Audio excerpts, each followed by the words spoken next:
പിന്നെ വേറൊരു സംശയം എന്താ വെച്ചാൽ ഇതിപ്പോൾ നമ്മളിപ്പോൾ കിണറിൽ വെച്ച് ഇപ്പോൾ ഇടിയുന്ന കിണറൊക്കെ ആണെങ്കിൽ അതിലൊക്കെ മണ്ണ് ഇടിഞ്ഞ് വരുമ്പോൾ ആ അതിൻ്റെ പ്രഷറോട് പൊട്ടിപ്പോവാൻ നമ്മൾ മെറ്റലിട്ട് കഴിഞ്ഞാൽ പിന്നെ ഇടിയില്ലല്ലോ. ഇടിയില്ല. നമ്മളിപ്പോൾ ആ അങ്കിൻ്റെ ഉള്ളിൽ മുഴുവൻ മെറ്റൽ തള്ളി ടൈറ്റ് ചെയ്തതിന് ശേഷമാണ് ഇങ്ങോട്ട് അടുത്തത് വെച്ച് വരണത്. അപ്പൊ പിന്നെ അവൻ അതിൻ്റെ ഉള്ളിലേക്ക് ഇടിയാനോ സെറ്റായി പിന്നെ ഇളകാനോ ഒന്നും സാധിക്കില്ല. പിന്നെ വേറൊരു പ്രത്യേകത പറയുമ്പോൾ റൗണ്ട് ആയാലും ഒരു ആർച്ചാണല്ലോ. ആർച്ചാണ് പുറത്തുനിന്ന് പ്രഷർ വരുമ്പോൾ ഒരിക്കലും പൊട്ടാൻ സാധ്യതയില്ല. അത് ടൈറ്റ് ആയി അവിടെ നിൽക്കുകയുള്ളൂ അല്ലേ. സ്ക്വയർ ആണെങ്കിൽ പൊട്ടും. ഇങ്ങനെ പോവുക കാരണം കൊണ്ടാണ് ഞാൻ ചോദിക്കാൻ കാരണം ഇവിടെ ഈ ഒരു പ്രദേശങ്ങളിൽ അധികവും ഈ കോൺക്രീറ്റിന്റെ റിംഗ് അല്ലേ, സിമെന്റിന്റെ റിംഗ് അല്ലേ സാധാരണ ഇറക്കാറില്ലേ. ഇത് ഇറക്കുമ്പോൾ എന്താ അതിന്റെ ഒരു മെച്ചമായിട്ടുള്ള വെള്ളത്തിന്റെ നല്ല ക്ലിയർ വെള്ളം, നല്ല ക്ലിയർ വെള്ളമായി മാറിയിട്ടുണ്ട് അല്ലേ.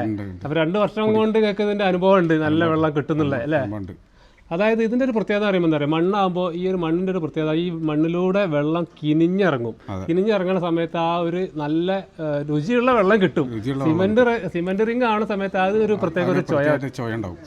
അപ്പോൾ ഈ മണ്ണിൻ്റെ ഇറങ്ങി എടുക്കാൻ കാരണം കൊണ്ടാണ് ഇത് കുറച്ചുകൂടി നന്നായിട്ട് വെള്ളം കിട്ടും എന്ന് വിചാരിച്ചിട്ടാണ് മണ്ണിൻ്റെ. അതുകൊണ്ട് ഇപ്പോൾ ക്ലിയറുള്ള വെള്ളം കിട്ടുന്നുണ്ട്.